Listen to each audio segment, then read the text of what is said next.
जय हिंद दोस्तों। चलिए देखते हैं आज रेशियो का आगे क्वेश्चन है ना। कल जो क्वेश्चन पढ़े थे उससे आगे देखते हैं कि क्या क्वेश्चन है। देखिए ईबी एसएससी सीजीएल मेंस 2017 का मेंस में ही पूछा हुआ है। 17 फरवरी 2018 का क्वेश्चन है। इसमें क्या कर रहा है 6a बराबर 4b बराबर 9c। तो एबीसी का रेशियो क्या होगा। तो डायरेक्ट ये रेशियो सिंपल रेशियो हम बताए थे, पहला दूसरा वीडियो में बताए थे। जो अगर नया है वो पहला दूसरा तीसरा वीडियो देखे तब यहाँ से समझ में आएगा क्वेश्चन सब। देखिए जब ए का वैल्यू निकालना हो, एबीसी का जो रेशियो निकालते हैं ए अनुपात बी अनुपात सी निकालेंगे। ए का वैल्यू निकालना हो तो ए के मल्टीपल को ढक देंगे, बी और सी को गुना करेंगे, 9 चौक 36 होगा। बी का वैल्यू निकालना हो तो बी को ढक देंगे, 9 छके 54 होगा। और सी का वैल्यू जब निकालना हो तो सी को ढक देंगे, 6 चौक 24 हो जाएगा। 6 से सभी कट रहा है तो 6 36, 6 9 54 और 6 चौक 24, यानी इसका रेशियो जो होगा 6:9:4, 6:9:4, जो कि ऑप्शन नंबर डी है इसका आंसर। चलिए क्वेश्चन दूसरा देखते हैं। एबी एसएससी सीजीएल मेंस 2017 में पूछा हुआ है, लेकिन ये 18 फरवरी का क्वेश्चन पूछा हुआ है कि 18 फरवरी में पूछा है।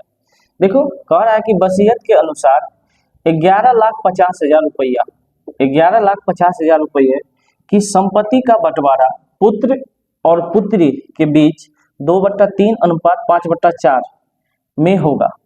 पुत्र को कितना हिस्सा मिलेगा। लाख रुपया हम कह रहा है निकालने के लिए कि पुत्र को कितना हिस्सा मिलेगा। तो ठीक है भाई, सन और डॉटर का देखते हैं, इसके रेशियो को सीधा करो, 2/3 अनुपात 5/4 है। रेशियो सीधा करेंगे तो 4 इधर मल्टीपल हो जाएगा, 4 दूना 8 और 3 इधर हो जाएगा, 5 दिया 15। टोटल कितना है 11,50,000 रुपया। टोटल यहाँ जोड़ेंगे 15 और 8, 15 8 23, 23 यूनिट का जो वैल्यू है वो 11,50,000 रुपया है। तो एक का वैल्यू कितना हो जाएगा 23 पंचे 115 यानी 50,000 रुपया। अब एक का वैल्यू 50,000 हो जाएगा तो हमको पूछ रहा है सन का यानी पुत्र का वैल्यू कितना होगा। तो 8 का वैल्यू निकालना है, 8 का वैल्यू निकालेंगे तो 8 पंचे 40 यानी 4 लाख रुपया इसका हो जाएगा। पुत्र का जो वैल्यू आएगा वो 4 लाख रुपया, जो कि ऑप्शन नंबर डी है। चलिए क्वेश्चन नंबर 3 देखते हैं। क्वेश्चन नंबर 3 क्या कह रहा है कि एक राशि PQR में 2:5:7 के अनुपात में बांटा गया है। यदि P और R का कुल हिस्सा Q के हिस्सा से 800 रुपया अधिक है तो P का हिस्सा कितना होगा। P का हिस्सा पूछ रहा है। क्वेश्चन में क्या कह रहा है कि P और R का कुल हिस्सा, P और R का कुल मतलब दोनों का योग Q के हिस्से से 800 अधिक है, यानी Q से 800 अधिक है तो Q जो है P और R से 800 कम है। P और R का कुल हिस्सा कह रहा है, P और R का कुल हिस्सा Q के हिस्से से 800 अधिक है। तो P और R का हिस्सा जो जोड़ेंगे तो P यहाँ पर कितना 2 यूनिट है और R जो है 7 यूनिट, 7 और 2 को जोड़ेंगे तो दोनों 9 यूनिट और Q जो है 5 यूनिट है, 5 यूनिट। तो P और R का कुल हिस्सा Q के हिस्से से 800 अधिक है। ये दोनों का डिफरेंस कह रहा है कि 800। रेशियो में देखें तो डिफरेंस कितना है, ये 9 यूनिट है, ये 5 यूनिट है, दोनों का वैल्यू कितना है 4 यूनिट का अंतर है। और 4 का ही वैल्यू कह रहा है कि 800 का अंतर है।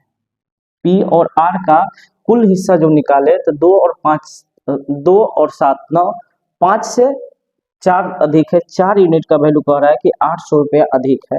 तो एक का वैल्यू जब निकालेंगे तो एक का वैल्यू कितना होगा 200, 4 दूना 8, एक का वैल्यू 200 हो जाएगा। तो पूछ रहा है इधर कि P का हिस्सा कितना होगा। तो P कितना यूनिट में है, P जो यहाँ रेशियो में दिया है 2, तो 2 का वैल्यू जो निकालेंगे 2 दूना 400 रुपया होगा इसका आंसर, जो कि ऑप्शन नंबर ए है। देखिए क्वेश्चन नंबर 4 देखते हैं आज। 4 नंबर क्वेश्चन क्या कह रहा है 10,500 रुपये को ABC में इस प्रकार बांटा गया है कि A का हिस्सा B और C के हिस्से का 2/5 है। A का हिस्सा B और C के हिस्से का 2/5 है तथा B का हिस्सा A और C के हिस्से का 1/2 भाग है। तो प्रत्येक का हिस्सा कितना हुआ, प्रत्येक को कितने रुपए प्राप्त होगा। कह रहा है कि A का हिस्सा B और C दोनों के योग का 2/5 है, 2/5 है। इसको जब सीधा करेंगे तो A बट्टा में B प्लस C होगा और ये कह रहा है 2/5 है। आगे कह रहा है कि बी का हिस्सा ए और सी के हिस्से का 1/2 है। ए और सी के हिस्से का 1/2, तो ये हो जाएगा बी बट्टे में ए प्लस सी। यहाँ आप सॉल्व करेंगे तो 1/2। अब देखिए यहाँ ए बी सी का टोटल वैल्यू है तो 2 और 5, टोटल ए बी सी को जोड़ेंगे तो 2 और 5 को जोड़ेंगे 7 होगा। यहाँ ए बी सी को जोड़ेंगे तो 1 और 2 3 होगा। तो देखिए ए बी सी का दोनों जगह रेशियो को हमको सीधा करना है, तो जो यहाँ 3 पूर्णा है उस 3 से यहाँ पर गुना कर देंगे। 3 से गुना करेंगे इसमें तो 3 दूना 6 हो जाएगा और 3 पंचे 15 हो जाएगा, 6/15। यहाँ जो 2 और 5 को जो जोड़ेंगे तो 2 और 5 7 पूर्ण रहा था, उस 7 से इधर गुना करना है। 7 से गुना करेंगे ऊपर नीचा, जब 7 से गुना करेंगे तो ऊपर में 7 और 7 दूना 14 हो जाएगा। अब देखिए एबीसी का यहाँ भी वैल्यू हो गया 6 और 15 आ गया, दोनों को जोड़ेंगे तो 15 6 21। यहाँ भी एबीसी का जो वैल्यू है 7 और 14 है, 14 7 21 होता है।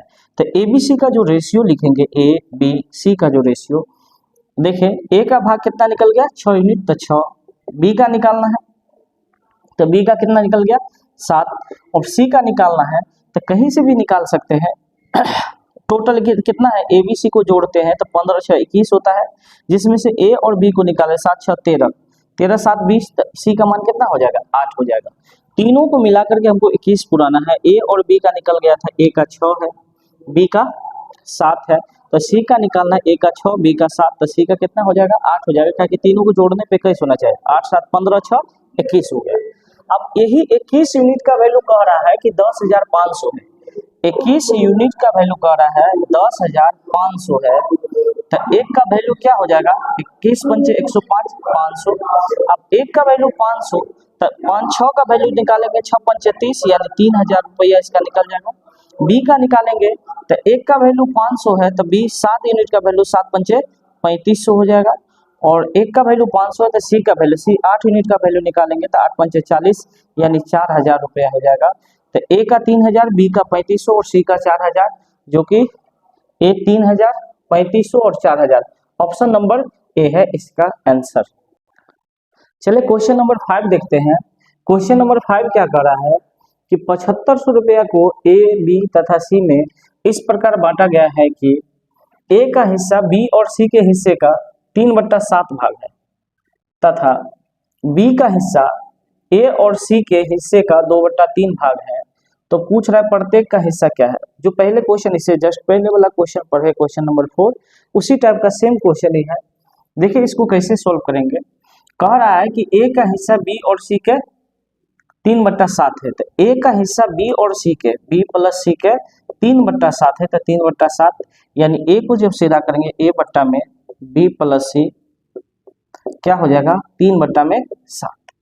उसी प्रकार से कह रहा है कि बी का हिस्सा जो है, यहाँ से कि बी का हिस्सा जो है ए और सी के हिस्से का 2/3 है। बी का हिस्सा ए और सी के हिस्से का 2/3 कह रहा है, 2/3 बट्टा में लाएंगे तो बी बट्टा में ए प्लस सी बराबर ही हो जाएगा 2/3।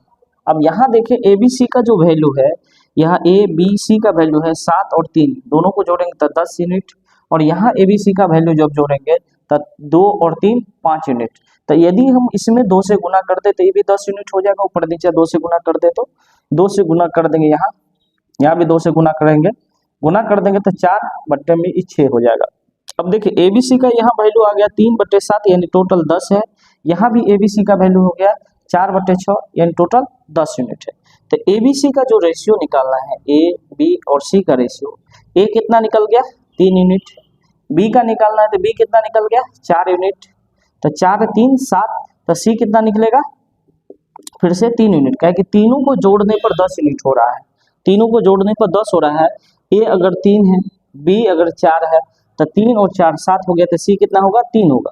और टोटल जब निकालेंगे तो ये 10 का वैल्यू कितना कह रहा है 7500 रुपया, 10 का वैल्यू कह रहा है 7500 रुपया है, तो एक का वैल्यू 750 रुपया होगा।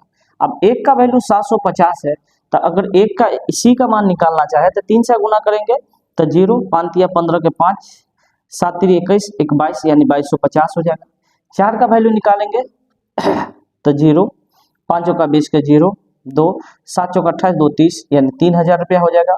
और सी का वैल्यू अगर निकालना है तो फिर से हो जाएगा 2250 रुपये, ये 2250, ये भी 2250, जो कि ऑप्शन नंबर कौन सा होगा 2250। ए का वैल्यू 3000, बी का और सी का वैल्यू 2250, यानी ऑप्शन नंबर सी इसका सही आंसर है। चलिए क्वेश्चन नंबर 6 देखते हैं। क्वेश्चन नंबर 6 क्या कह रहा है कि 1300 रुपया को ABCD में इस प्रकार बांटा गया है कि A बट्टा बी बराबर बी बट्टा सी बराबर सी बट्टा डी बराबर 2/3 है, तो A का भाग क्या होगा। अक्सर ऐसा क्वेश्चन पूछते रहता है। देखेंगे इसको कैसे सॉल्व करेंगे। हम ABCD का रेशियो सीधा करेंगे, ABC और D का रेशियो सीधा करेंगे। देखिए तो A बट्टा बी बराबर बी बट्टा सी बराबर सी बट्टा डी बराबर 2/3 है। क्या A बट्टा बी के बराबर हम 2/3 लिख सकते हैं। तो A का मान उस स्थिति में कितना हो जाएगा 2, और B का मान कितना हो जाएगा 3, यानी A का मान 2 है और B का मान 3 हो जाएगा। फिर B बट्टा सी बराबर 2/3 कर सकते हैं, तो B का मान कितना हो जाएगा 2 और C का मान कितना हो जाएगा 3। तो B का मान अब 2 हो गया, B के सामने सामने लिखेंगे, और C का मान 3 हो गया, तो C के सामने 3। C का मान यहाँ पर फिर से कितना हो जाएगा 2 और D का मान कितना हो जाएगा 3, तो C के सामने सामने 2 और D के सामने सामने 3 हो जाएगा। अब देखिए यहाँ 3 है, 2 जगह खाली है, तो यही 3 को रिपीट करो 2 बार। यहाँ 3 है, एक जगह खाली है, तो एक ही 3 रिपीट होगा। यहाँ 2 है, पीछे एक जगह खाली है, तो एक ही 2 रिपीट होगा। यहाँ 2 है और पीछे 2 जगह खाली है, तो यही 2 को रिपीट करेंगे 2 बार। अब सबको आपस में गुना करेंगे, तो 2 दूना 4 दूना 8 अनुपात 3 दूना 6 दूना 12, 3 तिया 9 दूना 18, और इधर 3 तिया 9 तिया 27। ये हो गया ABCD का रेशियो। टोटल कह रहा था भाग 1300 रुपया है, तो टोटल यहाँ पर जोड़ेंगे 27, 18, 12 और 8 को जोड़ेंगे तो टोटल हो जाएगा 65 यूनिट, और 65 का वैल्यू कह रहा है 1300 रुपया। 1300 रुपया, एक का वैल्यू क्या हो जाएगा 65 दूना 130, 20 रुपया। अब एक का वैल्यू जब 20 हो जाएगा तो हमको पूछ रहा है ए का मान कितना होगा। तो ए कितना यूनिट है 8 यूनिट, तो 8 यूनिट का वैल्यू निकालेंगे, 20 8 160 रुपया हो जाएगा, जो कि ऑप्शन नंबर क्या है ए।